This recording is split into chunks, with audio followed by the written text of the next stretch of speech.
Since day one, pretty much the main driving force behind making new model trains was just to make them more realistic and more fun to operate. Manufacturers have upped their game as of recent in the detail department, and the new sound modules have made trains sound just as good as they look. But one feature has been around for nearly 80 years, the smoke unit. Steam locomotives lend themselves to drama, and it doesn't look right without a massive billow of steam exhausting out the stack as it rolls around. Originally small solid pellets, manufacturers changed to a liquid formula in the late 1950s, and liquids are still used today. Smoke units are more advanced than ever these days, and even diesel locomotives have started to get in on the fun as of late. But what smoke fluid should I choose? Which is the best? I rounded up 4 of the most common brands in the United States to see which fares best in multiple tests. But first, let's get a basic understanding of how a smoke unit works. It's pretty simple. This is the batting, sometimes referred to as a wick. It absorbs the fluid and prevents it from all spilling out the bottom. This here is the heating element, the actual electrical component of the unit, which comes into contact with the wick and fluid. That element heats up the liquid, turning it into a wispy gas. That's literally it. This particular unit is fan-driven, which just forces air through the chamber to give the smoke a more realistic effect as it exhausts out the top. So, with that out of the way, let's meet our contenders. First is the Lionel Premium Smoke Fluid. This is not the stuff that comes bundled in with your train set. This is a much nicer smoke fluid. Lionel currently offers 12 different scents. All of them come in a 2-ounce bottle, although only some of these 2-ounce bottles come with an eyedropper to actually put in the locomotive. Some Lionel locomotives come bundled with eyedroppers, some do not. A very strange decision on Lionel's part. Next up is MTH's Proto Smoke. MTH has the largest bottle here with the very fun train-shaped bottle that holds 7 ounces. These big bottles only offer 3 different scents, but MTH offers 11 scents in all with 2-ounce bottles. The large bottles do not include separate droppers and are quite hard to pour into the stack accurately, and the 2-ounce bottles all come with a dropper included. Here's the Bachmann/Williams smoke fluid. This is the only one they offer. There's no special scents or anything. It's all just this basic one. It's very much a no-frills baseline smoke fluid. This is the same stuff that's included in train sets. It's just in a really big 4.5-ounce bottle instead. The bottle for both the train set inclusions and this big bottle have droppers built into them, and they are very easy to pour accurately into a smokestack. And our final smoke fluid is the one most people seem to stand by, JT's Mega Steam. JT Mega Steam has been pretty much the smoke fluid specialist for a while now, and it is their choice of smoke fluid. They offer over 50 different scents with new ones added fairly often. They mostly offer bottles of the 2-ounce size that have droppers included. However, recently they have started to offer an 8-ounce refill bottle that'll let you save a little bit so you don't have to buy a new 2-ounce bottle every single time. Now, there are some who will not stand by any of these brands, and they choose to either make their own or use alternatives. Most smoke fluids use a sort of mineral oil as a base, so some opt to just use that in a unit. Other popular alternatives are certain types of vegetable oil and what I have here, baby oil. Okay, so including this does not mean that I endorse using an alternative to smoke fluid. Smoke units are meant to use smoke fluid, especially modern ones can be a little bit more sensitive to what you put inside them. So please don't void your warranty. Put regular smoke fluid in your locomotives.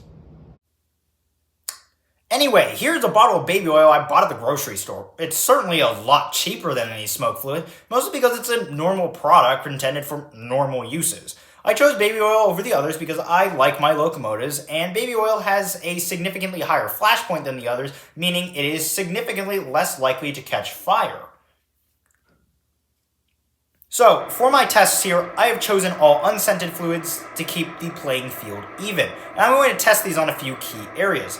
Value for money. How much do you get for your dollar? The smoke output. That's pretty self-explanatory. And lastly, the smell, or which one has the least of it.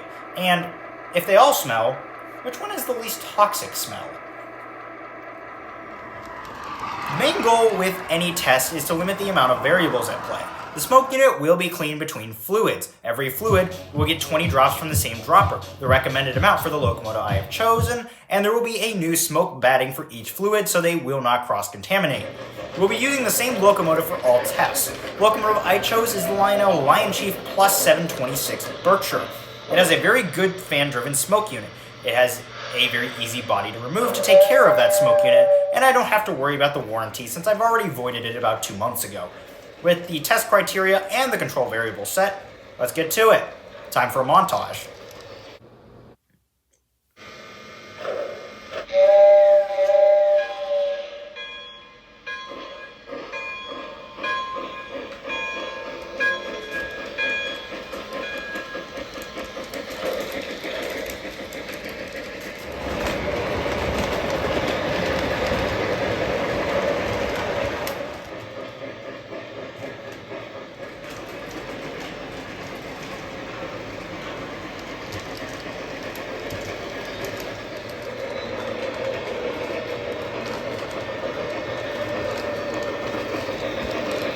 Alright, so here's what I found. We'll start with value for money.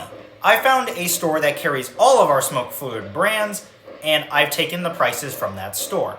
The least amount of liquid for the money is a tie between Lionel and JT Megasteam with 2 ounces for $6.99. That equates to roughly $3.45 an ounce. Next up is MTH's Proto Smoke coming in at $15.99 for 7 ounces. This equates to roughly $2.28 per ounce. And the smoke fluid with the most bang for your buck in terms of ounces is actually the Bachmann smoke fluid. It is $9.99 or 4.5 ounces, which equates to roughly $2.22 per ounce. Baby oil kicks them all to the curb. It's $5.49 for 14 ounces. That's 39 cents an ounce at my local grocery store. With value out of the way, let's get into performance tests. We'll start with Lionel's smoke fluid as it's the intended one for this locomotive. The smoke is reasonably thick. It's not the most realistic looking thing, but it'll show up against a wide variety of backgrounds. In the smell department, it's not the best smelling thing in the world, but I'd call it inoffensive. It's a reasonably strong smell, and it does linger a fair bit since it doesn't dissipate super quick. But as a baseline smoke fluid, I think you could do a whole lot worse. Now for Lionel's arch rival. Here's MTH's Proto Smoke. Proto Smoke is by far the superior product. It's much thicker than Lionel's fluid, and it's been generally agreed upon that MTH has always had the better smoke, and that has never been on display more than in here. It's very good looking smoke. I think the main criticism here is the smell, however. Proto Smoke has the strongest smell here, and it smells almost toxic. I was pretty quick to open the window just to vent that crap out of the room. It dissipates reasonably quickly, but that smell lingers for a good while. If you want good value smoke and you have better than average ventilation though, I think this might be the fluid for you. For the Bachmann smoke fluid, and I don't think anybody was expecting it to set the world on fire, and you won't believe this, it didn't. In a proper fan-driven smoke unit, it did have a higher output than I was expecting, but it's still not particularly impressive and it dissipates very quickly. It is by far the weakest fluid you can get from any model train manufacturer. However, the Bachmann fluid actually wins in the smell category. It's pretty minimal and the smell is very close to what you'd find in your fog machines, so very inoffensive. And I almost wonder if the Bachmann fluid is actually the same stuff in those fog machines. Bachmann overall shows extravagance in mediocrity, and I personally would not purchase it. I do feel I need to add a footnote, though, that the Bachmann fluid did not actually harm the smoke batting like the other fluids did, however. There are no burn marks on this batting. The smoke fluid most stand by is JT's Megasteam, and it's incredibly clear why. The smoke output is completely unmatched. It's thick. It takes the longest to dissipate out of any of the smoke, and while it takes the longest time to dissipate, the smell doesn't linger as long as the Proto Smoke. Speaking of smell, it's pretty inoffensive like the Lionel fluid, although I would say it is slightly more on the toxic smelling side. Megasteam has remained unbeaten for a very long time, and it's pretty much going to continue to impress for many years to come. Alright, so how did our substitute fluid perform? Some stand by baby oil, and I don't see why. Baby oil is an awful smoke fluid. I'm not sure if it is the specific formula of this baby oil, or if my smoke unit just doesn't like it, but it's really not great. The effect is even weaker than the Bachmann fluid. It dissipates quickly, and baby oil is a normal product with an inoffensive, non-lingering smell. Overall, I really don't think it's worth voiding your warranty for. The winner is pretty obvious here. Mega Steam is just the best. Best output, it matches Lionel in value, and it doesn't stink up the room for too long. MTH is my pick for best value, giving you the most fluid for your buck, and it still looks good as long as you have good ventilation. I believe you'll find it acceptable as well. The rest, no go for the rest of them, especially for any sort of alternatives. It's just not going to work as good as JT's Mega Steam, and voiding your warranty is just not worth it. Obviously, this is not the most comprehensive test in history. I did not test all smoke fluids out there. I did not test them in all brands of locomotive. I did test the ones I had in both a Lionel and MTH diesel locomotive, and they pretty much did show the same results, although the MTH locomotive seemed to smoke a little better. This may not be the case with all locomotives, so take my opinion here with a grain of salt. All in all, I really just wanted to find what worked best for my locomotives, and if what you see here helps anyone make a more informed choice, I'd say the effort here was well worth it.